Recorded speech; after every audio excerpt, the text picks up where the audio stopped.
Alright, I've got the game set up here. Let's go over the basics first. Our game comes in a big old box like this. This is the base game. Comes with 4 characters, and everything that you see in front of you is part of what comes in the game. Here's 2 characters set up. We also have 3 add-on characters that come in boxes like this. These are each sold separately. We also have something called an add-on mat, an adventure mat. The adventure mat is an option. It's not required for gameplay. This is a visual representation of your party traveling through Daylor and pursuing the tyrant, and the tyrant chip would essentially sit on this mat here along with the die, and we have a bead, and the bead covers where the party is at that point in time. And this is where the day counter chip can go as well. If you don't use the card, you can use the chip and lock it right into the mat there and spin it as you progress. So that's the adventure mat. You also have a pack like this. This is your a sampling of some health chips, some premium health. The game comes with standard health chips, which look like these. These are about 4 grams, and the premium health pack is a sampling of what we have when we sell our premium health. These chips are as heavy as the gearlock chips themselves, and so it'll give a real nice hefty feel for the stack of chips as you move them around, as opposed to this one would be a little lighter, and it works just as fine. But for those who want to have a premium feel, this is a sampling of premium health. We have 65 health chips that come in the main game and 65 premium health that come as well. So that's those. And those are sold separately too. Setup. If you open up your rule book, you'll kind of see a picture.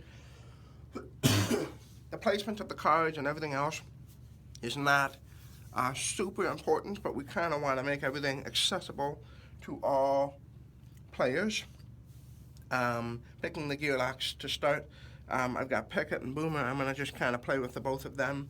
When you play solo, you can play just one gearlock, or you can play more, but it tends to be a little much for those who are still learning the characters. We try to encourage each player to just play with one gearlock until they know what they're doing. Let's see here. So I've set up the battle mat. I've got my round counter die set at R1 for the first round. I've found each of my, we call them lane markers, and then the baddie initiative dice. The green die goes with the green lane marker, and I lined it up with the green spots on the positions on the battle mat. So I've set those up. Got to get your trove loot and loot cards out and shuffle them up, put them out so everybody can reach those. Let's see, character mat, reference sheet, putting that out so I can access it. The reference sheet is what explains in more detail about each of the gearlocks. We've got Picket, a little bit about Picket, and here talks about each of his professions and maybe a quick little blurb on what each of the dice may do, or it might describe them. Over here on the left side are the different symbols that are on Picket's dice. So if you take a die and you find a symbol, you've got this one here. You can match it up with switch and then read about what switch does. But this die has multiple different symbols. So you'll have to keep an eye on that. For all the dice, this covers all of them. On the back side, we have a backup plan. I'll get into that soon. A beginner build and strat.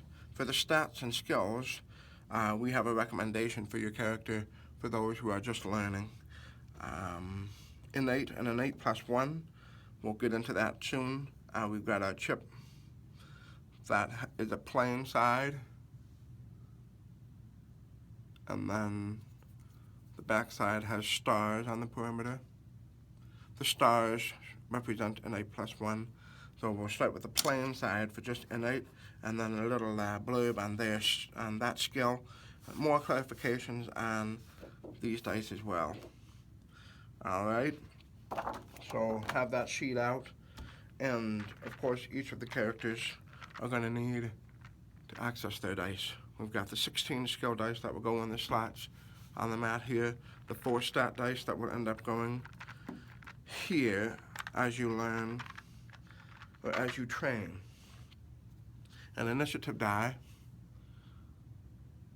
This die is what represents the gearlocks starting or battle spot on the initiative meter when it goes in a certain round. So we'll get into that. Alright, more setup. We have to pick a tyrant to pursue. I'm going to go with Drellin. I know we've got him as an example in the book, but we'll go ahead and take Drellin. So Drellin's got 1 tyrant card, and the rest of them go back in the box. We got to make sure our day counter is here, set at 1. This chip has different numbers. They represent how many days have passed. So we're on day 1 of our adventure. Continuing with setup, we've got Drellin. We've got to get Drellin's chip and Drellin's tyrant die. Each of the tyrants have a chip and a die, and that chip has some stats on the back side as well. Alright. More setup. So we need to get out. Let me just get the rulebook out, see what order we've got.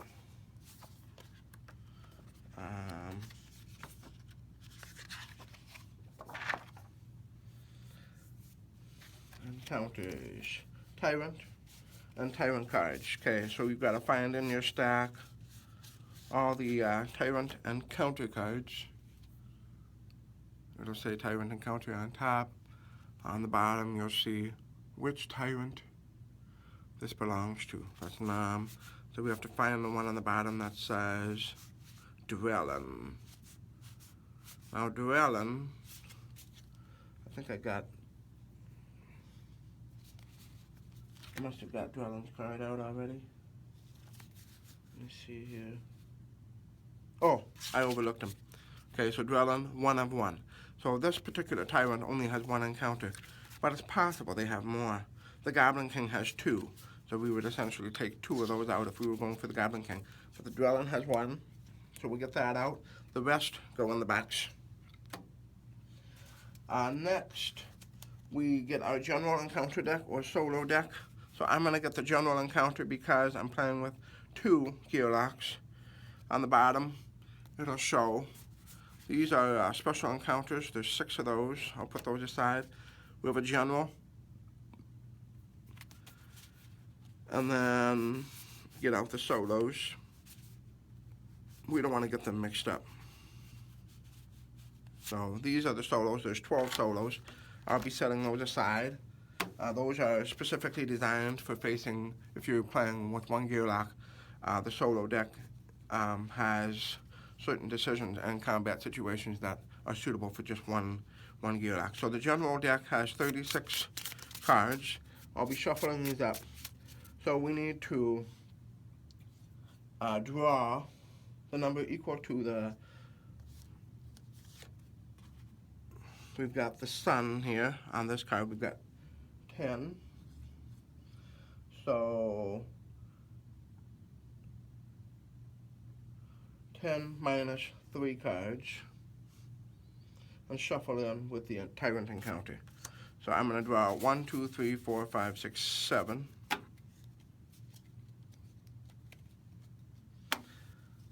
And then the rest get put in the box, but keep them accessible. There is a rare occasion in which you will go through the entire encounter stack. So here we go, we've got the 7. We've got my Tyrant Encounter card. So I'll shuffle those together. It's not a big deal, but you can see the story side up. If you really care, you can keep it concealed with a cover card. But at this point, this is where it's at. And then we need to put Special Encounter number 3, Special Encounter number 2, Special Encounter number 1. So those first 3 encounters are going to be the same for each game that you play. And then the rest are put in the box to keep accessible for later. Alright, so this is our encounter deck. We've created it, putting it there. Drellum will sit right up here. Baddies. Alright, so for baddies, we're going to take Drellum out one more time actually. For choosing baddies, there's 3 different kinds. We've got level 1-point baddies, 5-point baddies, 20-point baddies. You'll see, sorry, the dice tray is mine. You can get them online for like $1 each, so they're kind of a nice tool for our game. On the bottom of this card, you'll see 3 different colors, the different types of baddies. We need to find those types within these chips. There's tons of chips that come in with the game. So we've got 6 different types as you see in your rule book. We're going to get out the ones that have the green, all the ones that have the green, the purple for the beast. That's where they are on the chip. And Drellum gets all the goblins as well. So purple, green, and the goblins. Everything else goes in the box. Now I've already kind of pre-sorted this, so this is what you should end up with if you're going for Drellum. This is the count.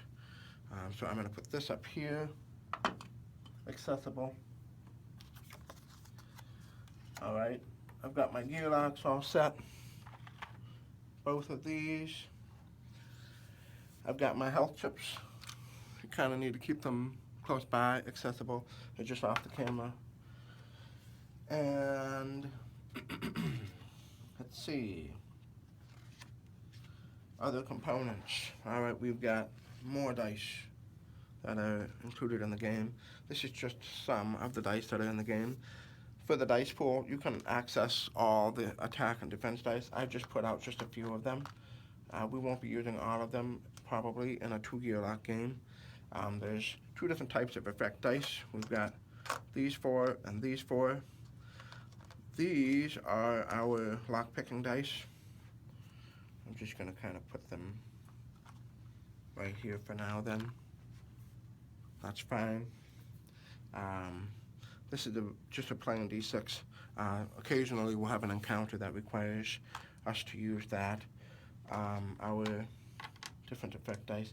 I'm just going to use this tray because it's so easy. You don't have to have a tray. These trays that we've got are also available for sale through our Pledge Manager and soon our website. These are made for 16mm dice. So it's kind of a nice little tool for us, especially for this game, but obviously usable with any game that has 16mm dice. Alrighty. So the lane counters, the round die, everything's there. Alright, I'm going to just kind of dive in, even though the rulebook kind of proceeds to explain numerous things. I'm going to show you a little bit about getting into the game itself, assuming you've read the vast majority of the rulebook. Let's fast forward to day, well, you know what? We can go through all the hoops here. So day 1, leaving Obendar. I read this card.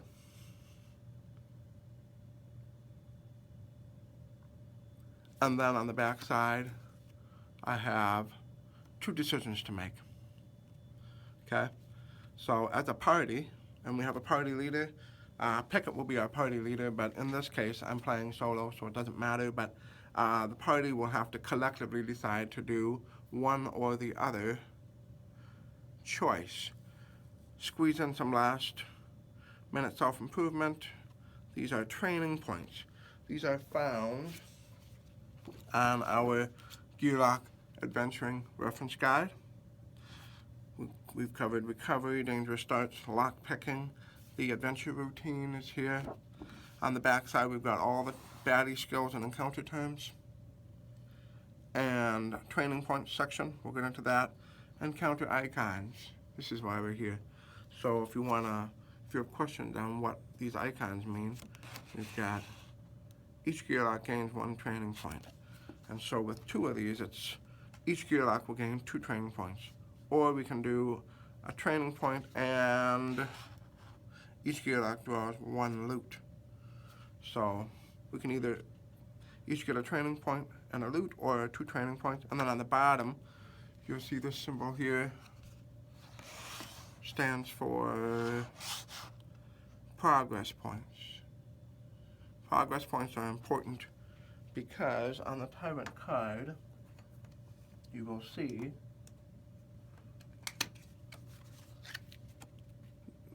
Drellin has 10 days, right? The 6 progress points is what's required from the party before they have the option to approach Drellin and attempt to defeat him. So we have to get 6 progress points within 10 days. It may or may not make sense for your party to go on day 7 versus day 9 or day 10. It will affect the baddie count, the baddie point count, and the battle itself, and we'll get into that. So that's what progress points are. So here we go. Boomer and Pickett will both collectively choose. Let's shake down a Shady Peddler. We're going to each gain a training point. Each party member may draw 2 loot and choose 1 to keep. All right. So Pickett is going to train in health, and health is free training. So he can just go ahead and just add 1 point there. If he chose to go for attack and defense, there's a little mechanic that he has to roll to succeed in training for that. Now, as soon as he gains his health, he puts a health chip underneath him. Right now he's got 6. 5 plus 1 is 6. All right, Boomer. Let's get Boomer going. Boomer can also train in a skill, not just stats, but a skill. Boomer's going to learn how to use frag. So that's the training. So the training is always either 1 stat or 1 skill. Each of these guys decided to go a little bit different. And now each of them draw 2 loot and choose 1 to keep, as per the instructions. So here's what loot looks like. We happen to have 2 cards that have uses. The gadget arm, it starts out like this on this side of the Boomer, and after a single use, it would rotate so that there's 1 use left, and then after that use, the loot is discarded. Same with this one. The skinning knife has 3 uses. You can see here. So a rotate after 1 use, 2 uses, and then discarded. But loot, oftentimes, it's just a single use. These happen to have 2. So I'm going to keep the gadget arm, and I have to discard this loot per the instructions of the choice. Pickett's turn. Pickett's going to draw 2. A Fortunate Discovery is a good one. Utility parts. Pickett's going to choose Fortunate Discovery and discard this one. Fortunate Discovery allows Pickett to select one of his consumable dice and put it in its spot on the mat. It is now available for use. These are Pickett's 2 Fortunate Discovery consumable dice. So he's going to go with Gobby Jerky. And that die will get placed right there. It's a single time use. It is not considered like a normal skill. More on that later, but after he uses this die, it goes away and he needs to somehow get it again, maybe through another fortunate discovery. There are a few ways. Alright. Now, gadget arm. Okay, so these guys are done. They successfully completed this encounter, which was an easy one, and therefore they get all the rewards on the bottom, which happen to be just one progress point. We will place that underneath Dwellin to show we've got one progress of the 6 needed to pursue him. So we're 1/6 of the way through. Alright? And now, after the day is complete, we actually move into the recovery phase. This here is a rundown of the recovery. Trade loot within your party. Any loot, any amount to anyone. Boomer can just give this gadget arm to Pickett if she wants, but she's going to choose to keep it. Make a lock-picking attempt. Party members may do this with their own or another gearlocks. Trove loot. This is Trove loot here. Trove loot, I'm going to just show you this card here. Trove loot has a series of numbers on the bottom. These have to be unlocked through lock-picking attempts. Remember the 4 dice I showed you earlier? These are part of the lock-picking process. So these 4 will be kept here, but until the party earns a Trove loot, we can't do anything about that, and we're not able to do anything. There's nothing to lockpick at this point. And finally, the last stage of the recovery phase, you can choose one of the following. Rest and recover, heal to full HP. These guys are both full. Search for better loot. Boomer can discard 1 loot, roll 6 attack dice. For each bone you roll, reveal a loot card, and you may keep one. And actually, Boomer is not a big fan of the gadget arm, so we're going to go ahead and do that. Pickett doesn't have a loot to give up to do that, but Boomer does. So Boomer's going to discard this in an effort to find better loot. Here we go. We're rolling 6 attack dice. I'm going to grab myself a dice tray here. This is also something that we have on our website. Okay, so we've rolled. You can see the attack dice have 3 different kinds of sides, if you take a look at all of them. 1 in 6 chance to roll a 2, which represents 2 damage, 1 damage, or a miss. We call it bones. In this case, we're not talking about damage, we're looking for bones. So Boomer is able to draw 1 loot and keep 1 loot, and she happens to get a throwing axe.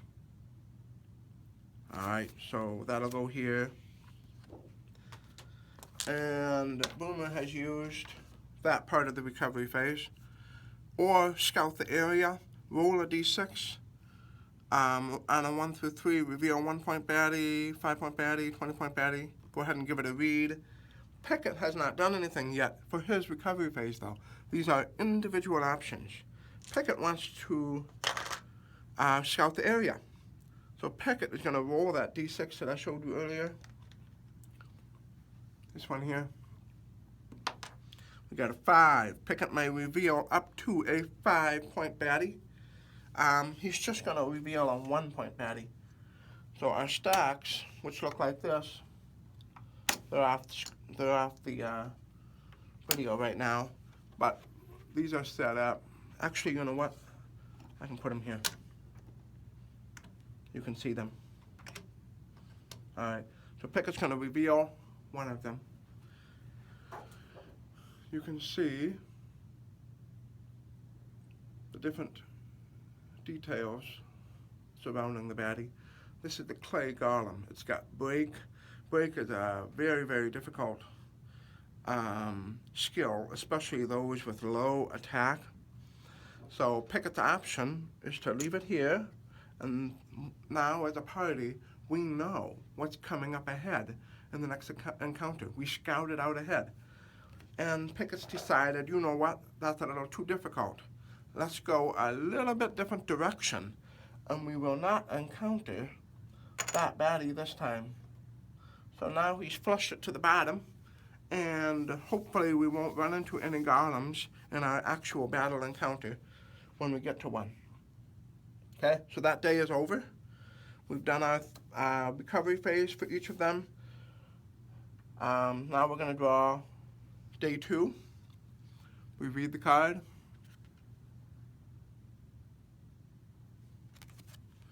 Here's our options. We got 2 of them. This one here, the symbol here stands for battle. This one grants an additional training point. If you choose the second option, it's a greater reward than the top option. Both of them yield to these rewards on the bottom of the card, but this one is an additional training point. But I'm still learning the game, so if I was, I would choose the top option. Hail the guards for help. At the start of each round, arrows from the wall deal 1 true damage to each baddie. Recommended for first-time adventurers. So let's do that one. So, how do we calculate our, how do we get the battle going? Well, this icon here starts the battle. Now the rulebook says to figure out party size and multiply that with day counter. Today is day 2, so 2 times 2 is 4 baddie points. Now, the next tier baddie points is 5, so we won't be accessing that pile yet. But if we were at 6 on day 3, we would draw a 5 and a 1. But in this case, we draw 4 1s. The top 4 1s, this will be our battle. All right? So this is the battle queue. We happen to have allowing 4 baddies on the battle mat at any given time. If you have a combination of baddies that result in more, they will set aside and they will come in as the baddies are defeated. But in this case, all 4 of them will come out. We reveal the first one. You'll see on the lower left corner, there's 2 swords crossed. That means it's a melee baddie. I'm going to put down the health in the melee position. That's where it goes. I'm going to put the lane marker on there so I remember what lane that this baddie was assigned to. It will be moving around. Next one goes in the second lane. Right here, we've got a bow in the lower left corner. So this one will be going in the back row. Next baddie goes in lane 3. Again, another melee. And the last one in lane 4, another melee. Now, I got another golem. Ouch! So this is going to be interesting. Alright. And all 4 of these initiative dice will be coming out. That yellow, first of all, that red is the health. So that's the number of red chips I put underneath each of these. When they lose that last red chip, they're defeated. The initiative is the green 2. So I take that green die, because it's in the green lane, set it at 2, put it on here. This one's at 5. Blue lane is at 5. And it's lane 1 and then lane 2. So these are lined up by lane, and that's how that tiebreaker works. So blue, purple, and then yellow is 3, and they have to be in descending order. So right now that's the lineup of the baddie turns. However, now it's my turn to put my gearlocks on the board. Let's see. On the map you'll see Pickett's a melee, Boomer's a ranged gearlock. Pickett with his 6 health will be putting his gearlock on any one of these 4 positions. And choose wisely, because these baddies will be swarming him, and we need to maybe somehow figure out a way to protect Boomer. I think what would be good is I'm going to go with that position.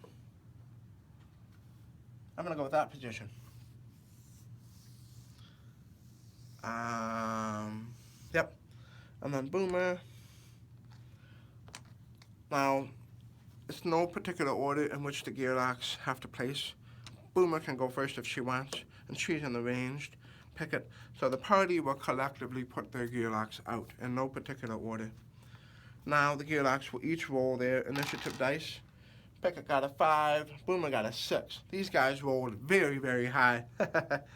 Well, that means that they will be going first and second. Picket will definitely want to go before any baddies, really. So 6, 5, 5, 5, 3, 2, and that's the descending order. This is the turn order. The gearlocks happen to go first this time. Alright. Now, let's see what we got here. Taking a look at Picket's innate. At the start of battle, Picket may roll all his defense dice, white dice only, and place roll defense in active slots. For this roll, bones cannot be placed in backup plan. So, as you get to know the characters, you'll understand their skills. But Picket has 2 defense. So he's going to open with rolling these and locking in all the defense that he rolled, which happens to be 1. That's part of his thing. Before each battle, he does that. Also, it's important to remember the conditions for the combat. If you recall, at the start of each round, arrows from the wall deal 1 true damage to each baddie.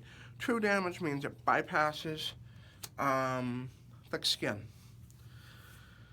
And defense dice for the baddies, for the gearlocks, if the baddies attack us with true damage. So at the start of the round, each baddie will lose 1 HP because it was dealt 1 true damage from the guards. So that's kind of a nice advantage that I got for choosing that option. Already, things are looking good for us. Boomer's going to go first. Alright, so taking a look at the stat block here, we've got health, dexterity are at 3, attack 1, and defense 2. I'm just going to put some dice here to kind of show what's going on here. With 1 attack and 2 defense, Boomer has these options. Also, looking at Boomer's card, you'll discover that she actually starts with these 4 dice in the game.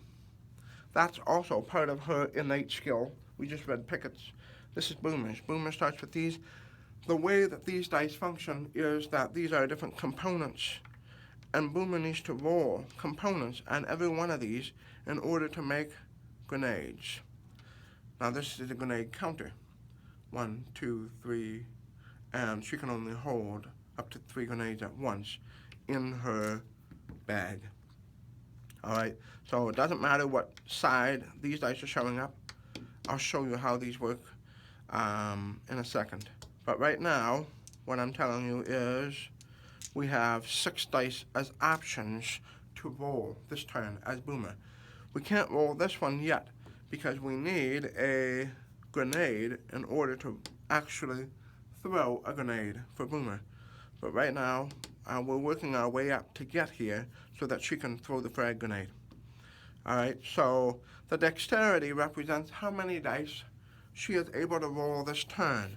For Boomer, taking a look at the situation, it would be really smart maybe to try and get rid of this Griffin yearling with just 1 quick hit. Boomer's going to roll that one for sure, and actually Boomer wants to start collecting components to build her grenades. So those are Boomer's choices here. So Boomer is going to put this back. Doesn't matter which of the 2 she picked, but these. So now Boomer takes her turn. Rolling. We've got 2 misses with the components and 1 damage. She selected this as her target. We apply that damage. And because that was this baddie's last HP, the baddie is defeated. If there was another baddie out there, that baddie would assume its position and end up waiting for the next round and come out in round 2. We explain that further in the rules as well. But right now, there's just 3 baddies left. For these, we had an unfortunate roll of 2 bones for the components. The cool thing about these is, even though they're single-use dice, we don't have to use that result. So Boomer's going to put these back and save that, and hopefully have another chance next turn to try and get some components. But right now, she doesn't have any. So that was that turn. So Boomer goes up. This is how I track who's next. I just kind of do a little static movement here, but you can do this however you like. Pickett. Pickett's up. Pickett has 2 dexterity, so 2 dice he can roll, 1 attack die, 2 defense dice. However, a couple things.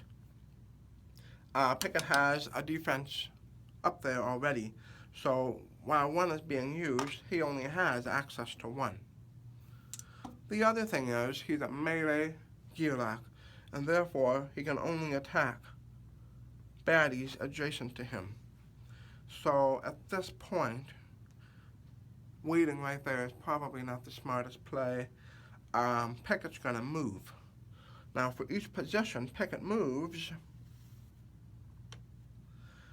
Pickett spends a dex. So now he has 1 dex remaining for rolling dice. He is going to choose to roll that die. So 1 dex to move and 1 dex to roll equals his total. 1 attack, 1 damage. So we'll remove 1 HP there. And that is concluding Pickett's turn. Pretty simple, straightforward. However, by the way, the blue baddie was defeated, so I should remove that. Up next is lane 2, the purple baddie. We've got, this is the Goblin Bomber. Goblin Bomber has Mischief 1. So for the unit it attacks, if you read Mischief on the Gearlock Adventuring Reference Guide on the back side, we've got the list. Mischief, this is alphabetical. Remove number of dice, player's choice, from target's active slots before attacking. So there's that one, and then we have to learn about Careless. When missed, see the bone there? So if the goblin rolls its attack dice and it actually lands on a bone, it triggers Careless. Careless is triggered, this unit loses 1 HP. Ouch. So a 1 in 6 chance that this bomber will actually take itself out. Alright, so the last thing that we need to know about is see the 2 targets on the bottom, and it's the weakest symbol. So it actually attacks the 2 weakest opposing units, starting with the 1 weakest. Weakness and strength is measured by number of HP. So 3 and 6. So this is the Goblin Bomber's first target. Goblin Bomber will roll all the dice it's showing, which just happens to be just this one. But before it does Mischief 1. Boomer has nothing in the active slot. Now it will roll. It does 1 damage to Boomer. Boomer removes 1 HP. Now Boomer's down to 2.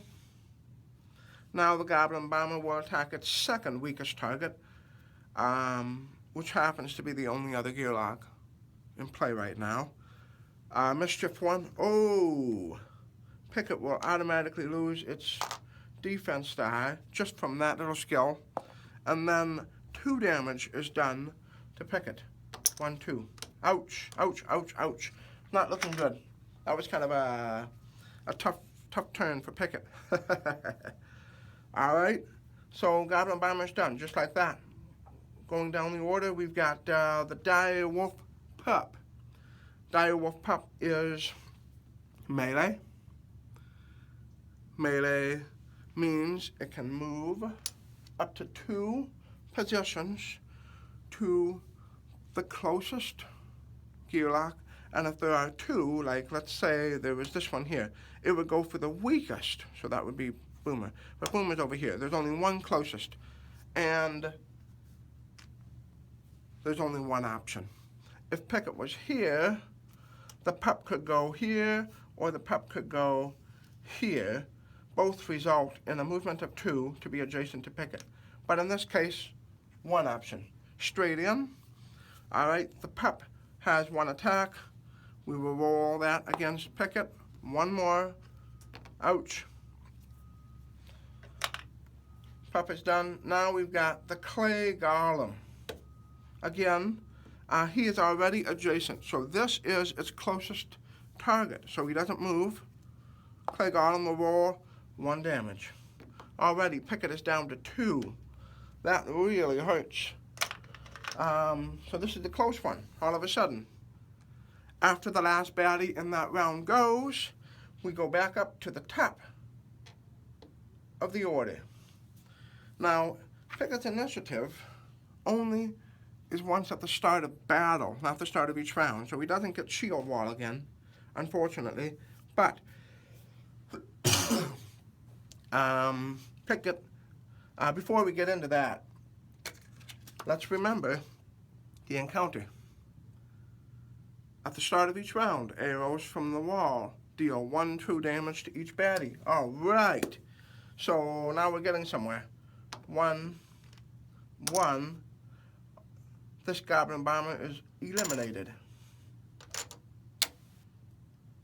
And then 1 from the pup. So we're doing okay, actually. This is still going to be close, but I think we can do it. All right. So first up is who? Boomer. Okay, Boomer probably wants to try and, my goodness, what's Boomer going to do? Boomer's going to plan ahead for the next battle. Boomer can roll components and grenades and carry them from battle to battle. If you look at the reference sheet on the left side, you'll see the symbol element. You found a number of elements, but here, I stands for instant. You can instantly use it to create grenades. The L stands for locked. It goes in the locked slot if you don't use it. And then counter. So as you use a resource, you downtick it to 2, and you downtick it to 1. So the locked part is key to learn about what each of those mean. It's down here. I'll use in locked slot, and then in the rule book, it talks about the locked slot. Items in the locked slot or dice in the locked slot remain for the entire battle. So I'm going to roll all 3 of these and not roll any defense or attack dice, which is very risky. We're going to go ahead and do it. We got 2, and we got 2, so now we're well on our way. We've got a miss there, though, so we don't quite have a grenade, but if Boomer doesn't get another turn, she'll have a chance to do this. So that's Boomer's turn, because she only had 3 decks. Moving on to Pickett. Pickett, for sure, will want to probably take out that pup, so the pup doesn't have a turn to hurt Pickett. So Pickett doesn't need to move, so that still keeps him at 2 dexterity. He's going to roll 1 attack die, 1 defense die, pick a target, the dire wolf pup. Uh-oh. So Pickett rolled a miss here. That will go there. And Pickett rolled 2 attack. The pup is eliminated and removed from the battle mat. Now, that bone goes towards the backup plan. You'll see if I collect 2, I can do a shield bash, which will be actually very effective against the golem. So I have to roll 1 more miss to get that to happen. But that's where all the each gear lock has a very unique list of additional skills in the backup plan. All right, so Pickett's done. we've got the clay golem. Clay golem is next to the closest gearlock, so he does not move. One attack die on Picket. And here we go. 2. Unbelievable. So a 1 in 6 chance, but the clay golem has done it. Picket has been defeated. Or knocked out, I should say. So Picket will come over here and sit on the battle map, on the gearlock map in the prep area. We'll take Picket's die out here to remind us that Picket is no longer in play. And that concludes that round. Now, getting knocked out as a gearlock is a common occurrence.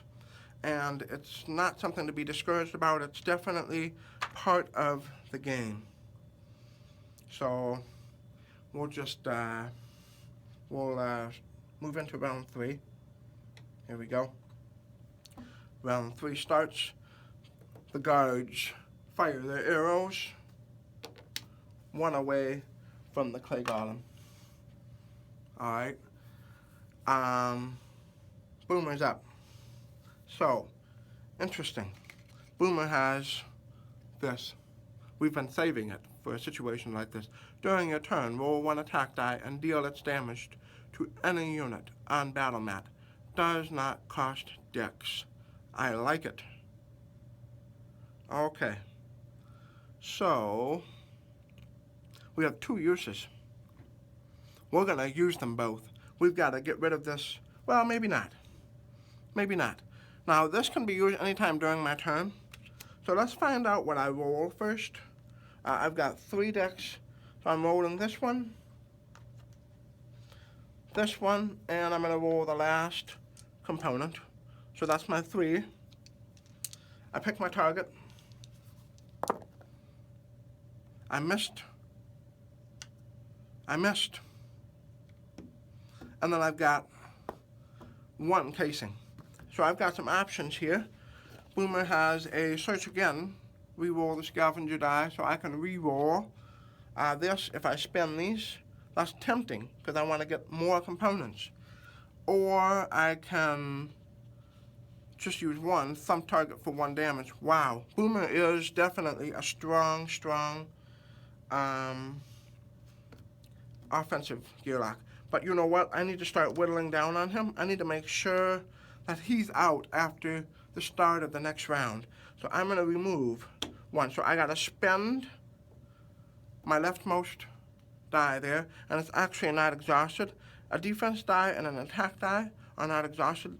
They return to the pool, and they can be rolled again later. If it was, say, a skill die, a backup bones for skill die, those are exhausted and they can't be rolled again. But anyways, so I remove 1 and I shift my dice left, and I have that, and it stays there for my next round if I need it. I've got this here at 1. I'm going to lock it in, but during my turn I can convert these into grenades. So it takes 1 of each. So 1, and then I have to exhaust that. Tick these down to 1. So I have 1 left of each of these. Now I get to upgrade that, increase the counter by 1 to 1 grenade. Now I have access to this if I need it, even in this fight. But if I'm going to try and save this grenade for the next fight if I can, but we'll see. Right now it's getting a little close, a little too close for comfort. But, so I removed that 1, and I took out the 1 health from that 1. And actually I'm going to use my throwing axe, 1 charge.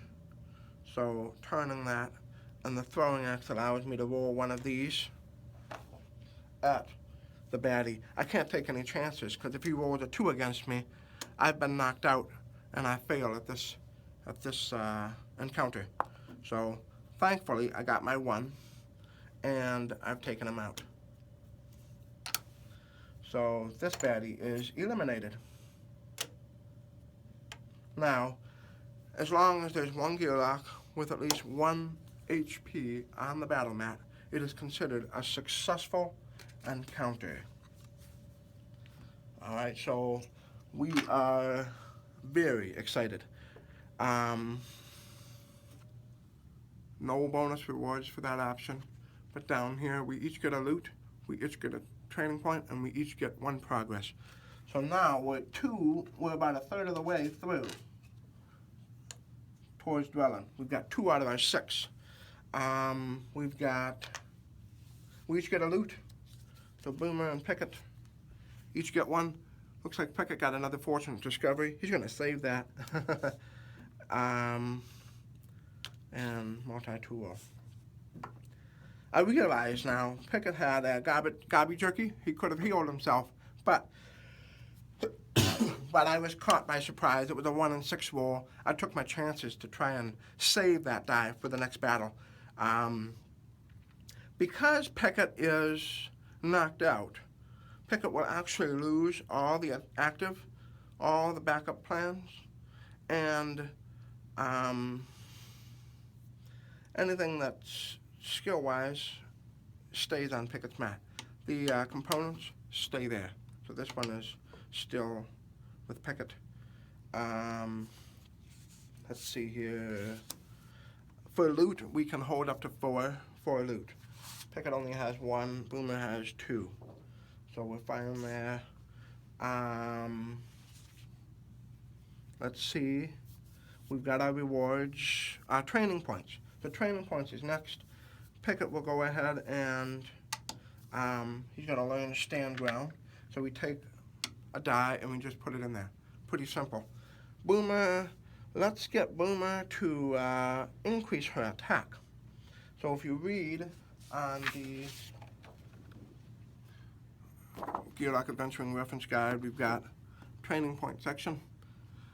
To make an attack stat training attempt, roll your current attack dice. No misses, success. Increase attack stat by 1. So I'm going to roll to raise the attack, and I did not miss. It was a success. No bones. So Boomer gets to increase her attack. Now she has 2 attack. I should probably work on dexterity as well, but I chose attack, and that's fine. With the battle being over, all the backup plan dice go away. All the skill dice that are exhausted go back in their position. It doesn't matter what this one's showing. Sometimes people like to put it on the bones, but we keep our boom and we keep these here, so we have them for acquiring more grenades down the road. If Boomer doesn't like 1s, like if they're too low and she wants to roll for higher, Boomer can exhaust these and put these in here as well for the next battle. But I'm going to leave them up there and use them for my next battle. Okay, and then we move into the recovery phase again. If you recall, we can trade loot. I'm going to actually have Pickett trade with Boomer here. Fortunate discovery. Boomer can use this to learn Bagaboons, or to earn Bagaboons. Bagaboons is something to allow her to get more components, so that is discarded after she uses it. Lockpicking attempt, we have no trove loot yet. And then rest and recover. Boomer's down 1 HP. She might stay at that. We'll see. Pickett has to rest and recover, so he goes up to 6. But that also means that Pickett cannot search for better loot or scout the area. Boomer, with 1 charge being down, that was a very nice one. She could actually use that to search for better loot, even though it has 1 charge left. So that's actually pretty smart, but scout the area. I think with Boomer being 3 health, it's too detrimental to be down to 2, so she's going to do a full heal as well. So recovery phase is now over. We're going to turn it to day 3 now. Day 3, Special encounter. Crossing the Cimarron River. Here's the options. Neither one of these result in battle. Here's the friendly encounter, or the non-combat encounter icon. When we cross the river, we can tuck our ears and walk like a commoner and try and get through without being spotted. Or we can hire the Monair, and the instructions are to fish out the special encounter number 6, Monair Traders. The shuffle special encounter Monair Traders into encounter deck. There it is. So I take my encounter deck, I put that in there, and I'm reshuffling. And with that, we actually completed the encounter successfully. We each get, that's reference guide. Each gearlock draws 1 trove loot. Wow. So what's the catch here? That seems like a real easy and fun reward. Well, maybe we probably shouldn't have tried to interact with the Monair. We may end up paying for that later. But let's not worry about that now. We each got a trove loot. So that remains face down, because it hasn't been unlocked yet. And then we get a progress. Sweet. So progress point number 3 is in. We're halfway there. And then we transition to the end of the day. Again, recovery phase. Every time you complete an encounter, you transition into the recovery phase. So definitely rest and recover. We're full. Trading loot. No, we're going to keep these. Make a lock-picking attempt. Yes, we each have that. So let's get out those lock-picking dice.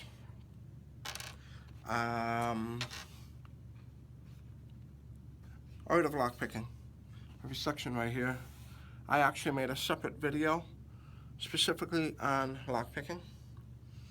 And it kind of goes into how that all works.